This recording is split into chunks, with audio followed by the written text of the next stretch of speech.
Hey everyone, welcome back to the channel.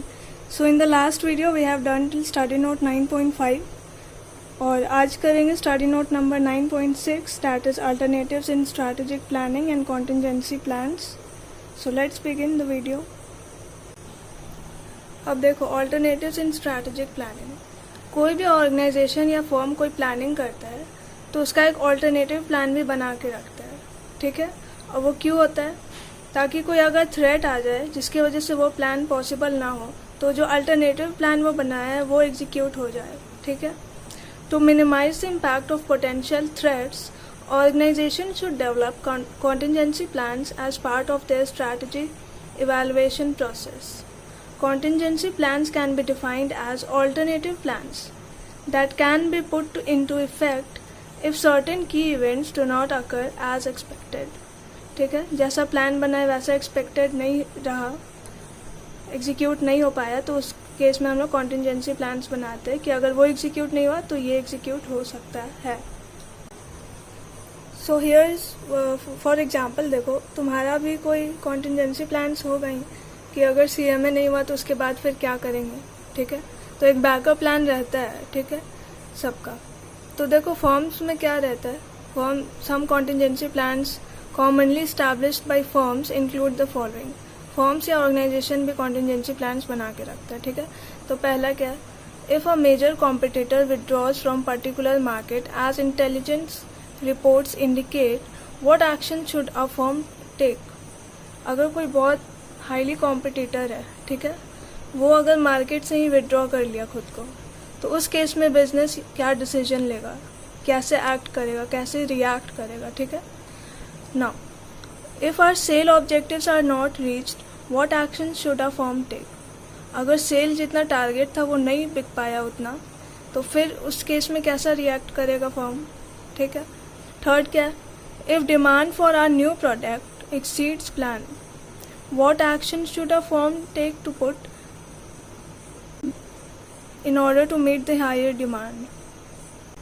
या suppose एक company कोई नया प्रोडक्ट बनाता है, ठीक है, और उस प्रोडक्ट का एक एक्सपेक्टेड डिमांड बनाता है, ठीक है, कि इस पर्टिकुलर पीरियड में ये प्रोडक्ट का इतना डिमांड हो सकता है.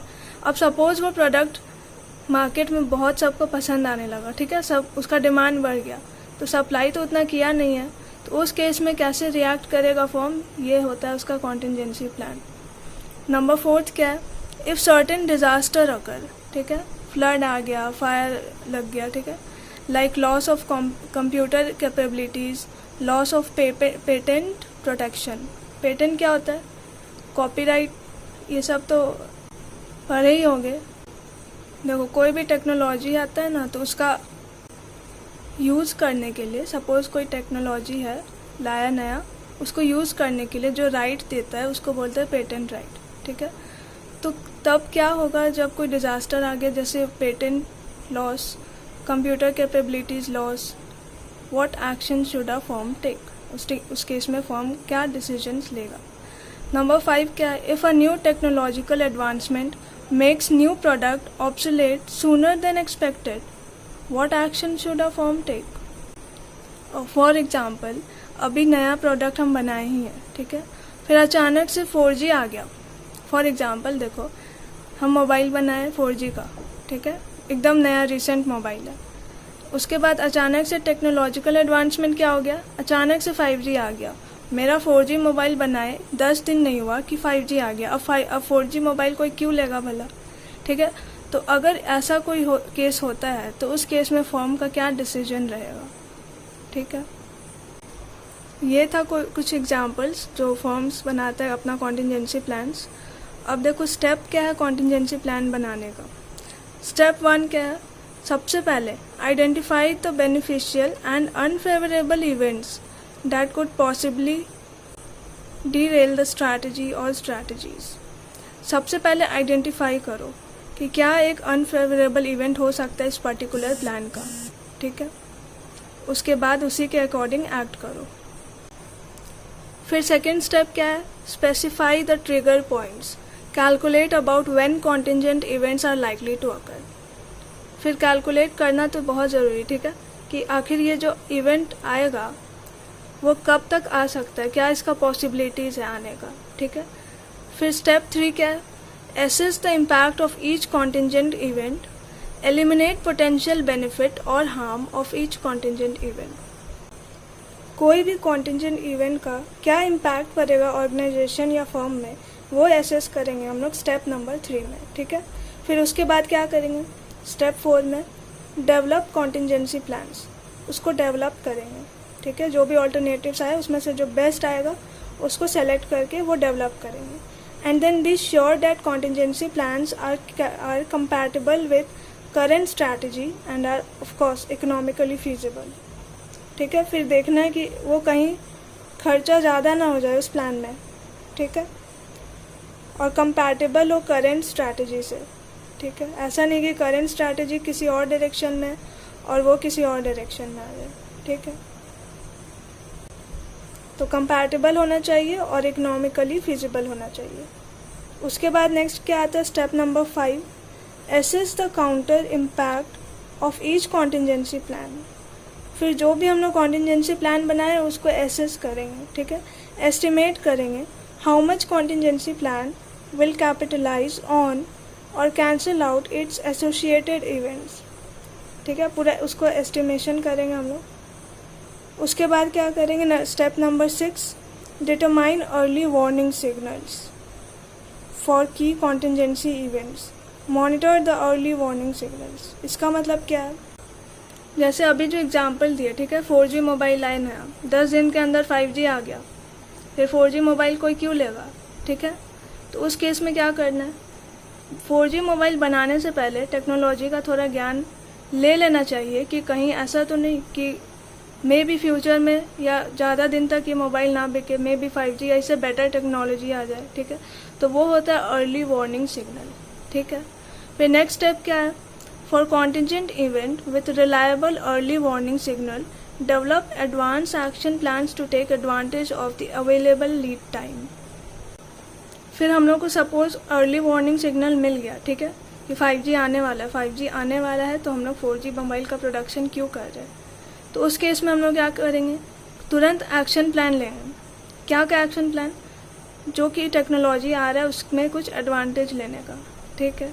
तो ये हमारा 7 स्टेप्स आ जाता है इन कॉन्टिजेंसी प्लान्स। नेक्स्ट क्या है, बेनिफिट्स ऑफ कॉन्टिजेंसी प्लानिंग। क्या क्या बेनिफिट्स हो सकता है फर्म या ऑर्गेनाइजेशन को, ठीक है। इसको पढ़ लेते हैं क्या करके, make future through their proactive planning and advance preparation. देखो आज के ज़माने में एक्टिव रहना पॉसिबल नहीं है, ठीक है, तो प्रोएक्टिव रहो, बेटर होगा, ठीक है, क्योंकि एक्टिव तो ऑलमोस्ट सब है ना। कोई भी फर्म अगर प्रोएक्टिव है, प्रोएक्टिव प्लानिंग कर रहा है, तो वो ज़्यादा आगे होगा अपना कॉम्पिटिटर से, ठीक है। नेक्स्ट क्या है, introduce original action by removing present difficulties. ये एक बेनिफिट हो सकता है। नंबर 3 क्या है बेनिफिट का, enables to anticipate future problems. Obviously इतना सब कुछ प्लान करेंगे, इतना ऑल्टरनेटिव प्लान्स लाएंगे, तो obviously we will be able to anticipate our future problems. Next क्या है, change goals to suit internal and external changes, ठीक है। फिर experiments with ideas and take initiatives, shape future and create more desirable environment, permits quick response to change, prevents panic in crisis situation। Obviously crisis situation कब आता है, जब plans work नहीं करता है, तो उस केस में पैनिक करने, obviously ह्यूमन नेचर है, उस केस में पैनिक होता है, तो उसको प्रिवेंट करने के लिए हम लोग कॉन्टिजेंसी प्लान बनाते हैं, ये उसका बेनिफिट है, ठीक है। Now makes manager more adaptable to unforeseen changes. ये बहुत इंपॉर्टेंट बेनिफिट है, ठीक है। मैनेजर्स को आदत हो जाता है, ठीक है, अनफोर्सिंग चेंजेस का को अडेप्ट करने का वो लोग को आदत हो जाता है कॉन्टिजेंसी प्लान्स बनाने में, ठीक है यार। तो बेनिफिट हो गया। नेक्स्ट आता है पेस्टल फ्रेमवर्क, स्टडी नोट 9.7। इसमें कुछ नहीं है, पेस्टल का फुल फॉर्म है बस, P is for political, E is for economical, S is for socio cultural, T is for technological, E is for environmental and L is for legal।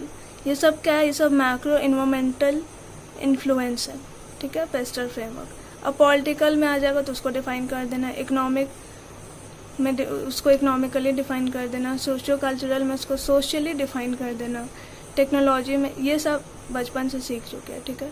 तो बस pastel का फुल फॉर्म याद कर लो and everything will be done. Now guys अब आते हैं 9.8 में, study note 9.8, and yes this is the most important study note in the entire chapter, क्योंकि ये वाला क्वेश्चन ऑलमोस्ट हर बार आ चुका है।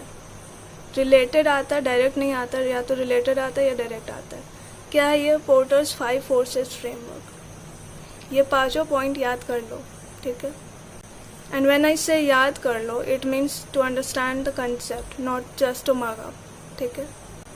हाँ, तो पहला क्या है? Must be used at level of SBU, strategic business unit, and not at level of whole organisation.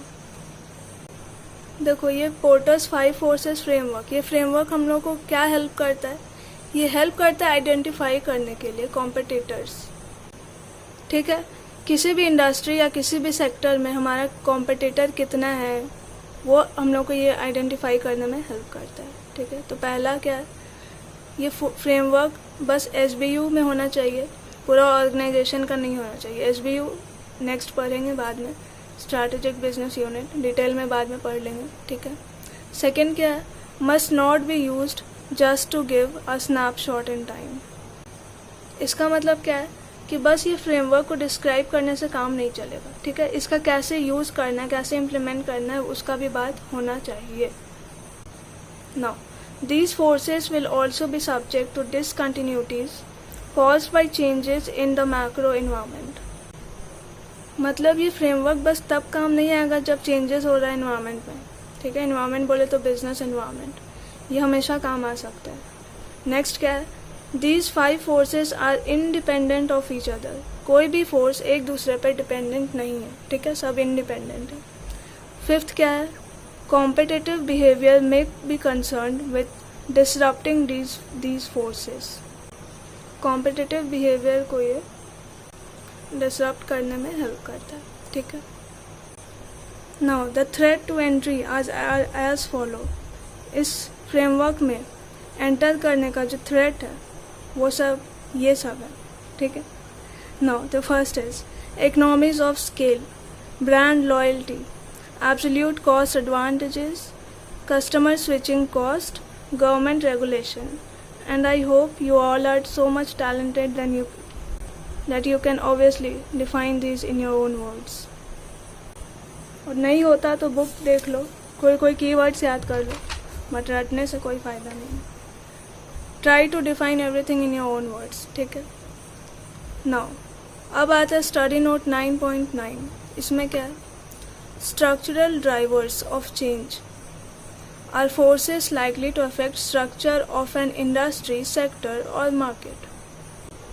ये टॉपिक से जल्दी नहीं आता क्वेश्चन, ठीक है। तो पहला पॉइंट क्या है? Increasing coverage of market, market का कवरेज को बढ़ाना, तो वो हो जाएगा structural drivers to change.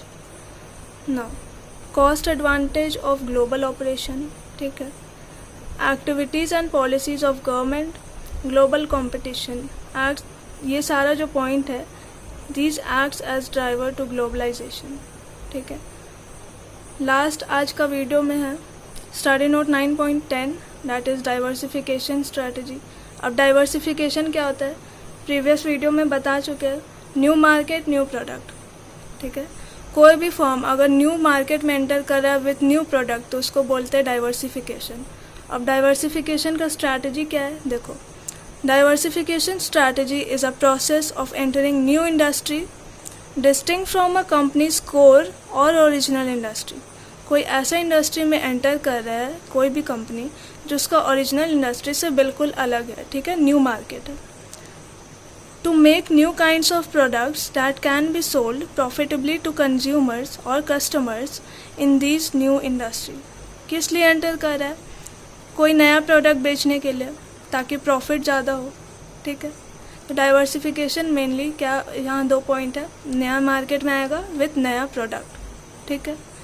So with this we have completed our study note 9, yes, and in the next class we'll continue from study note number 10. So till then revise well. ठीक है, revise कर लेना यहाँ तक.